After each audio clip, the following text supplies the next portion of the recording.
এর আগে বাংলার সিংহাসনে বসা বিভিন্ন রাজাগুলোর কথা বলেছিলাম এবং শেষ ভিডিওতে কররানী রাজবংশের ইতিহাস বলেছিলাম এবং কররানী রাজবংশের পরেই হচ্ছে বাংলায় হচ্ছে পুরোপুরিভাবে হচ্ছে মোগলদের আধিপত্য বিস্তারের চেষ্টা শুরু হয়।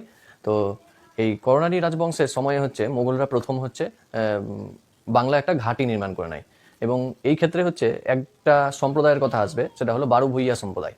তো বারো ভূঁইয়া সম্প্রদায়ের কথা বলার আগে একটু দিল্লির সিংহাসনের ব্যাপারে আলোচনা করি। তো বাবরের মৃত্যুর পরে হুমায়ুন হচ্ছে দিল্লি সিংহাসনে বসে এবং হুমায়ুনের পর হচ্ছে আকবর। এই পানিপথের প্রথম যুদ্ধ 1526। হ্যাঁ, তো এই পানিপথের প্রথম যুদ্ধে হচ্ছে যে মোগল সালতানাতের একটা বিশ্বজুড়ে একটা ভালো খ্যাতি অর্জন হয় পানিপথের প্রথম যুদ্ধের পরে। এই সময় হিসাবে হচ্ছে বালক আকবর এই পানিপথের যুদ্ধে যুদ্ধ করে।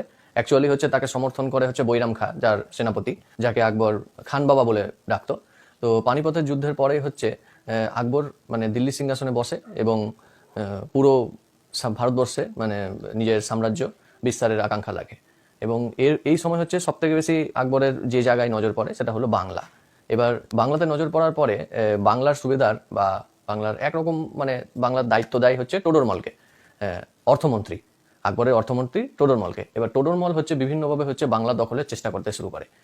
বিভিন্ন সৈন্য নিয়ে এসে হচ্ছে পরপর আমি পূর্বের ভিডিওগুলোতে বাংলার রাজাগুলোর কথা বলেছি এবং প্রত্যেকটা রাজার সঙ্গে কম বেশি হয় মিত্রতা, না হয় শত্রুতা, যুদ্ধ কম বেশি মোগল সাম্রাজ্যের সঙ্গে লেগেছেই। তো শেষ বললাম কররানী রাজবংশ শেষ। কররানীর রাজবংশ দাউদ খানকে হারালো এই টোডরমল আর আরো 2-3টা সেনাপতির দল গঠন করে। তারপরে হচ্ছে বাংলার কিছুটা অংশ হচ্ছে মোগলদের সত্তায় আসলো। এবার মোগলরা কিন্তু তখনও হচ্ছে বাংলাকে পুরোপুরিভাবে দখলে আনতে পারেনি। এই ক্ষেত্রে হচ্ছে সালতানাত সুলতানি শাসন শেষ হওয়ার পরে বাংলায় একটা সম্প্রদায়, বললাম যে বারো ভূঁইয়া সম্প্রদায় হচ্ছে মোগলদের এগেনস্টে যুদ্ধ করে। এবার এটা ছিল হচ্ছে বারো ভূঁইয়া, ভূঁইয়া জমিদার।